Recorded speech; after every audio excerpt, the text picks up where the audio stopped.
What you pondering over there, partner? I was just thinking, you know what we could use around here? What's that? Some more Shatner. Do we really need more Shatner? Yes. My answer would have to be yes. The things I have to put up with around here. Wait, really? You got something for me, Poop Shoot? Oh, yay. Way to go, Poop Shoot. Really sticking up for me there. Yeah. I know he signs the checks. Wait, we get checks around here? Wait, do you pay Poop Shoot? Let's see what this week's movie's gonna be. Poop Shoot gets paid. I have to watch William Shatner movies. What is this life I'm living? Alright. So, what did Poop Shoot give us to watch? Spiders. I thought you cleaned them out yesterday. What do you mean, spiders? Nah, as in Kingdom of the Spiders. Oh. Ew. So, yeah, this is the 1977 eco-horror film Kingdom of the Spiders, directed by Bud Cardos. And it stars none other than... Patrick Stewart! Wait, what? No, it stars William Shatner. Damn. Anyway, this is a movie that over the years actually got a fairly decent amount of attention. Some for good things, some for bad stuff that we're going to talk a little bit about later. But let's talk about our director, John Bud Cardos. I like the idea of a film director named Bud. Yeah, me too. Kind of gives the movie a nice little earthy feel, doesn't it?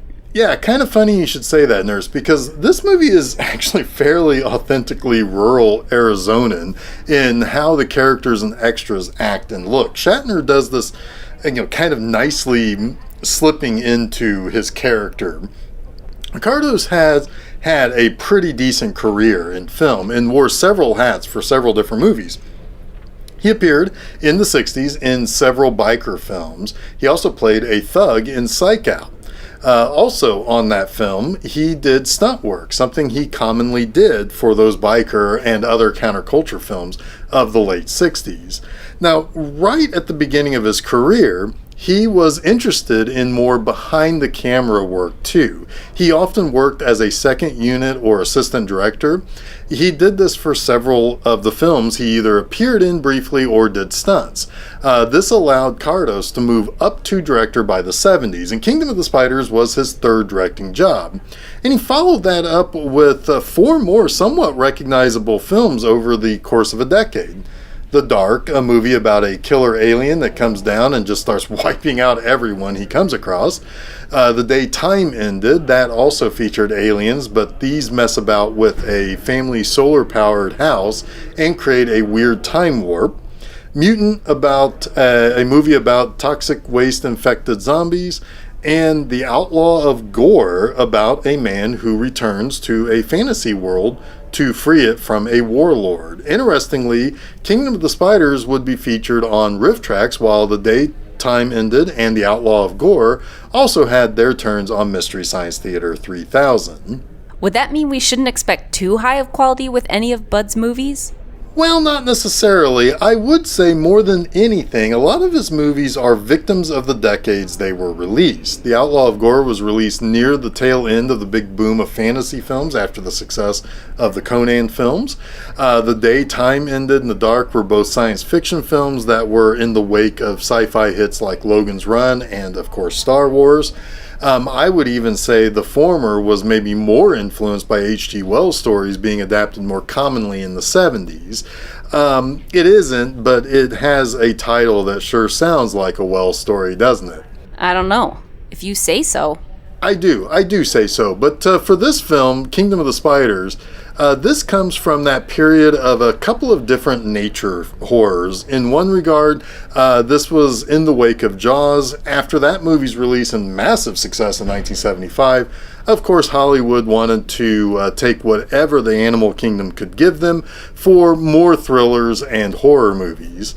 There were snakes, more sharks, rats, spiders, more sharks, and... Sharks? Well, I was going to say orcas. Oh. Yeah, but also more sharks. But anyway, if it scared people, Hollywood made movies about them rising up and killing people. The other slightly higher brow concept this movie used was the use of chemicals. Chemicals were to blame for various nature killers, as seen in the movies like Frogs, Empire of the Ants, Food of the Gods, and many more of the decade. If it wasn't something poisonous that we were putting into nature, it was toxic waste or something like that. I know it might be hard to believe, but unnatural additives or chemicals or other pollutants were discussed and advised against, really. Lead in gasoline was fading out. Earth Day was created. There were commercials with the Native American crying for the earth after people littered along the road. There was much more outward attempt at getting people to be more mindful of these early forms of pollution and how it might be making our world that much worse for ourselves and everything on it. And it wasn't considered wrong or politically motivated for people to talk about this stuff. Well, ain't that just kind of quaint that people used to be like that? Yeah, I suppose so, but enough of this bullcrap. Let's watch some Shatner taking on eight-legged creepy crawlies in Kingdom of the Spiders, and we'll see you here after the end of the first segment of the movie. This movie gives me the heebie-jeebies. Gibblies. Yeah, it's a lot of spiders. Like, a lot of spiders. Also, if you know these spiders are taking down literal bulls, why the fuck would you go around and pick them up like it's no big deal? Yeah, when you're an arachnophobic like I am, all of this movie really gets my skin crawling. I'm guessing you've never seen the movie Arachnophobia then. No, never. However, it's funny that you do bring that up. Igo Cantor, one of the producers of this film, was once interviewed by the magazine Fangoria. In that interview, he spotted that the 1990 film Arachnophobia had a lot of similarities between that film and this one. But does it? I don't know. Because you've never seen the movie, only this one, right? Yep, but Cantor would also admit that you just don't go around and sue Steven Spielberg. That's pretty inadvisable. That's weird. So how can you watch this movie and not that one? Do you really have to ask? Shatner. It's Shatner, isn't it? You're damn straight. Of course. Yeah, I love that he's just cracking off cans of Miller High Life in the middle of the workday. Now that's some good living right there. There's a lot to the early part of this movie I like. You've got a town full of hillbillies, that one guy's at the gas station with a flat tire, he's got a cow in the back seat of his car, the back seat, and everyone is all about the upcoming fair. Yeah, it's very Jaws in that way. It will be revisited at least once or twice more later in the movie, but the mayor is very concerned about whatever it is that killed the Colbys' prized calf. The concern is a quarantine that might keep people away from the upcoming fair. And that's why you gotta bring in a hot blonde arachnologist who is slicker than an ant's ass to figure out just what the hell happened to that cow. Yeah, I guess we should talk about the people in the movie because that lady who is slicker than an ant's ass is someone we've seen before. That is Tiffany Bowling. Now, we saw her in the season 2 premiere, The Calendar Girls.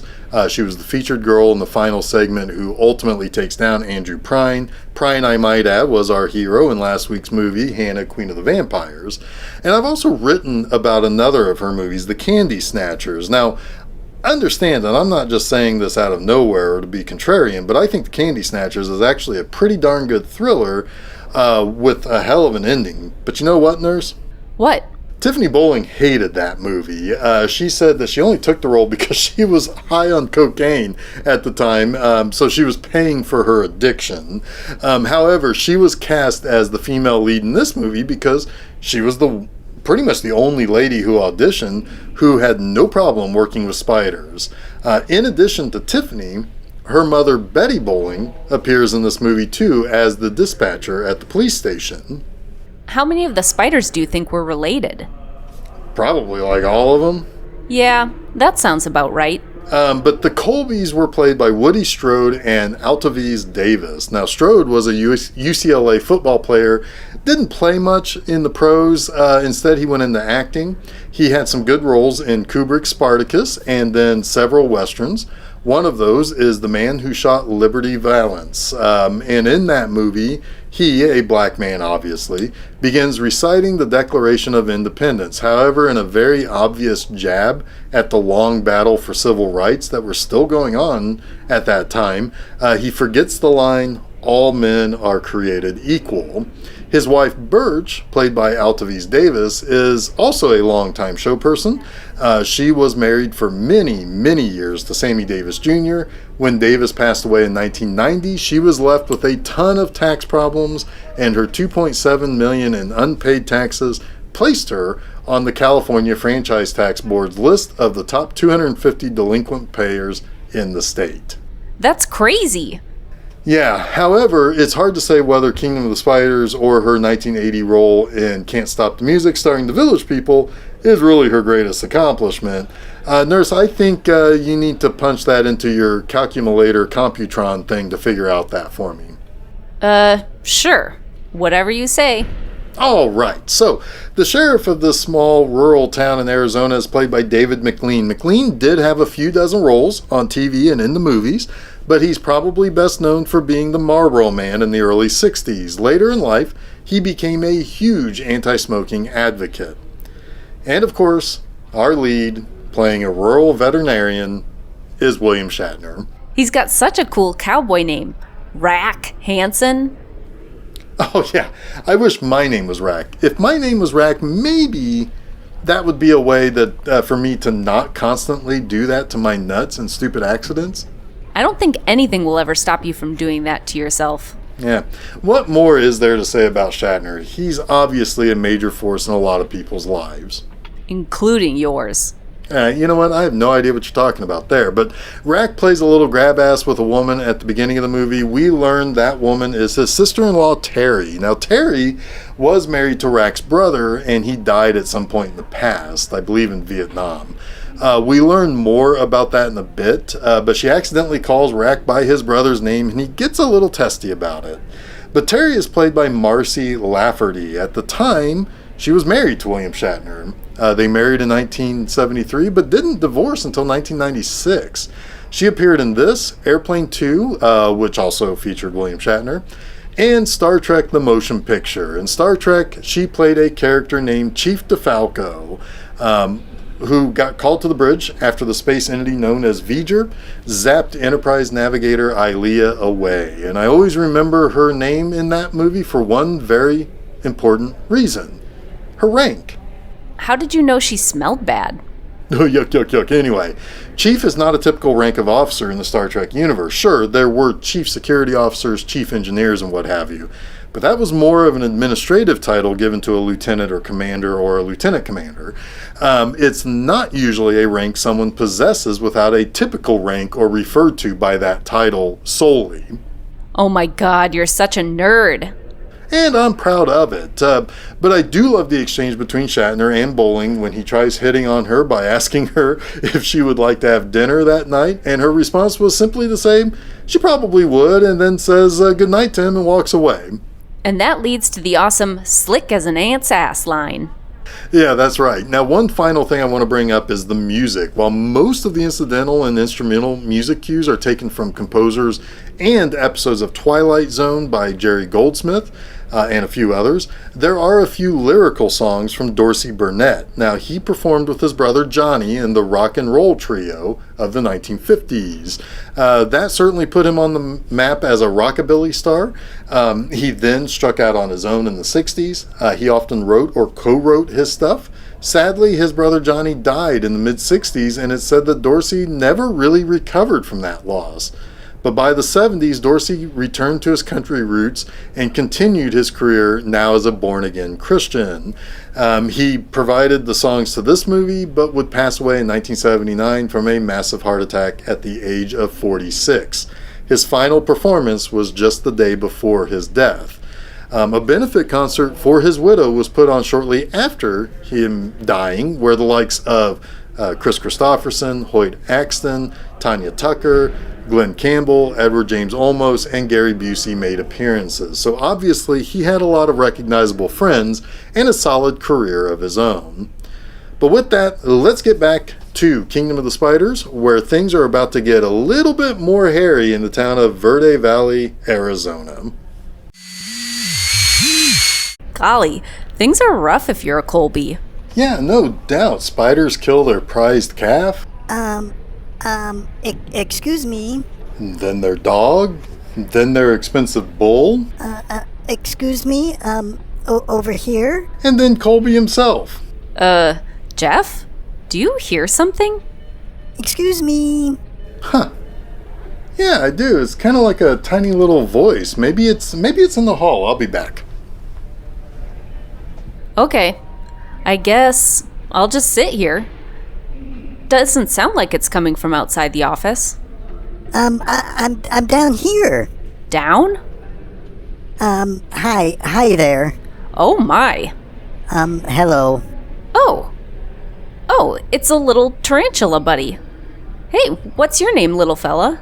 Yes, my name is Spiro Spitterton. Spiro Spitterton? Yes, that's my name. Well, ain't that cute? I see you are watching Kingdom of the Spiders, is that right? Why, yes. That's right. Have you seen this movie? I was in the movie. You were? Yes, most of the scenes. I'm one of the most prolific spider actors in all of Hollywood. Oh, okay.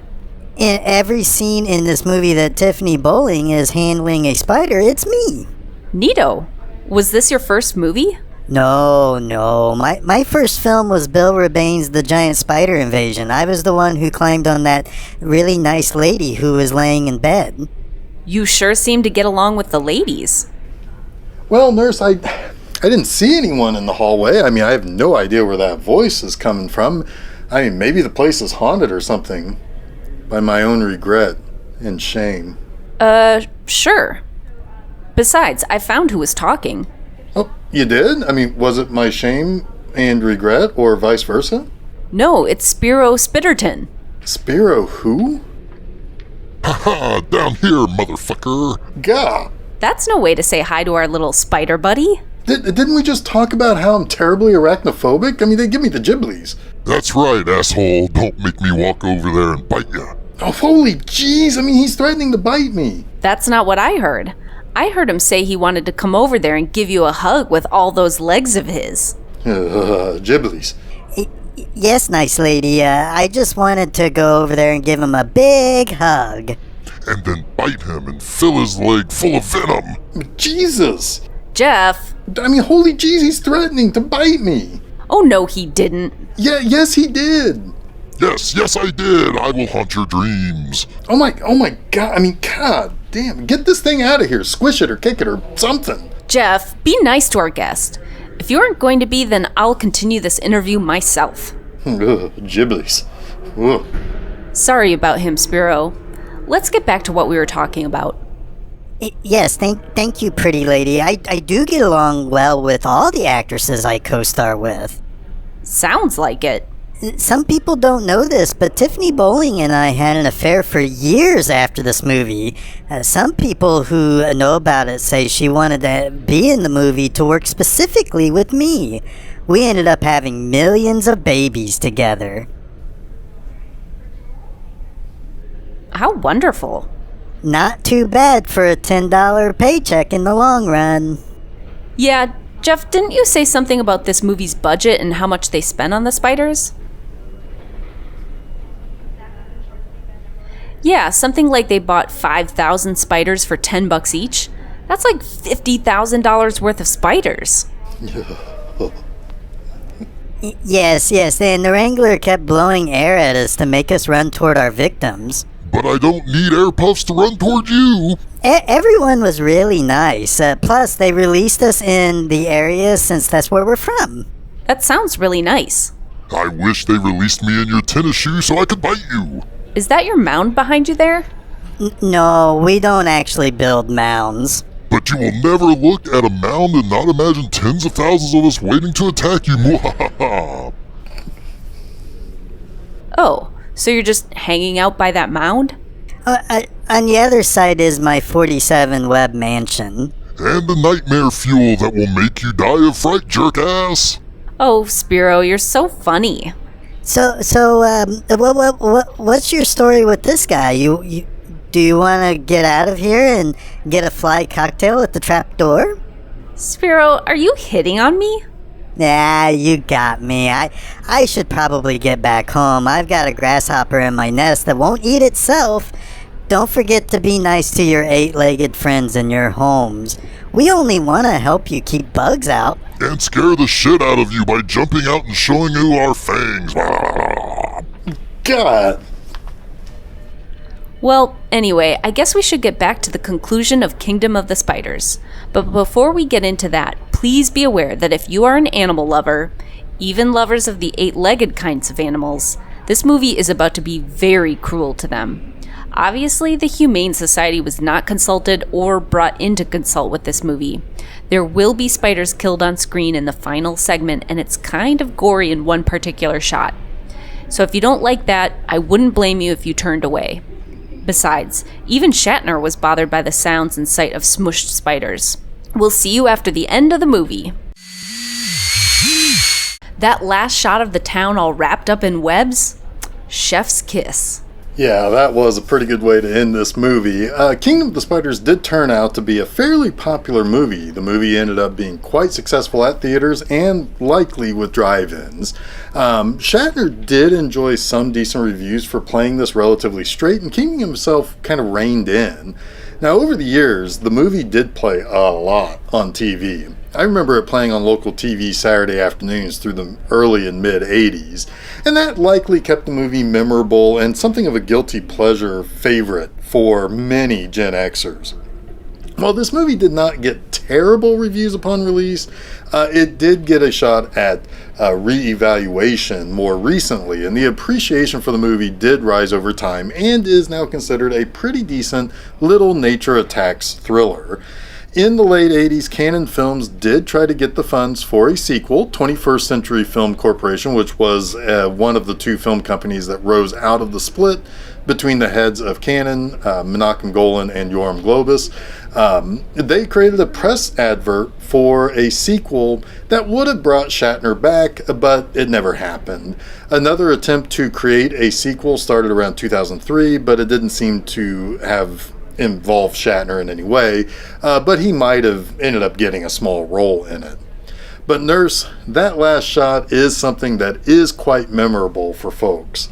For sure. How can you not remember something like that? Now, me personally, I always think of Woody Strode in his truck being attacked, the giant hill of spiders, Shatner getting attacked, and for me, the chef's kiss is the guy in the plane who is going to dump poison in the area.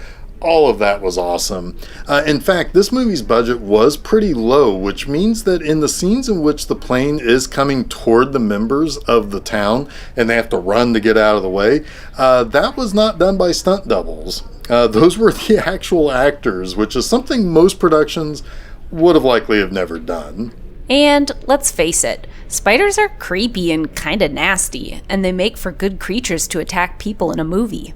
Yeah, for sure. With all due respect to Spiro Spitterton, who visited us earlier, spiders freak me the fuck out, man. They seem smarter than the typical bug or whatever. They almost seem like they hide on purpose and only pop out to spook the hell out of you. I know they are hiding from me or hoping I don't notice them because spiders are not really social creatures, but still, man, they freak me out. The spiders who did survive the filming of this movie were ultimately released in the Camp Verde, Arizona area, as they were native to that section of the country anyway. None of the actors seem to have reported being bitten by the spiders themselves. The worst thing that they had to deal with was irritated skin from the spiders shedding their bristly hairs. So, overall, the actors of both species mostly got along except for the spiders being killed by the production. So Nurse, give us that review. Jeff, audience, this is another absolute banger. Shatner saying slicker than an ant's ass. The trivia about how the spiders spent most of the time during takes running away from their supposed victims. The scene in which the guy is flying the plane and getting attacked. The people in the town all running and screaming and everything going completely apeshit when the spiders come to town. The final shot. And Birch, after her husband is killed by spider attack, is also attacked by spiders and trying to shoot them, which also means when one gets on her hand, she shoots her own hand to pieces. It's all great. I actually did love the little spider buddies. Okay, maybe I don't want to be interacting with them, but I liked them. I liked watching them from my nurse's station way over here, 45 years after the movie came out. If they ever do make a sequel, I hope we get one from the spider's perspective and show the humans as monsters. I want to see a spider cop running over people with his car. Easy peasy, this is 5 poops out of 5. Jeff, that's a 2 for 2 for this season. Season 5 starts with a pair of 5 poop movies. Back to you. Heck yeah, I mean, this is a pretty fun watch. I mean, I think of all the pest attacking movies of this time frame, like Frogs, Empire of the Ants, Food of the Gods, The Bees, and so forth. I think Kingdom of the Spiders really is the best of them all. It's Shatner taking this movie seriously and playing his role pretty well. You've got Tiffany Bowling, who is pretty good as the arachnologist, and it's got a great cast of realistic rural Arizona hillbillies. And yeah, all those memorable scenes and the final shot is totally worth it. So that wraps things up here for this week's episode of B-Movie Enema, the series. We'll see you here next week for another movie. See you next week, and be kind to our little spider buddies and don't roll over them with your cars.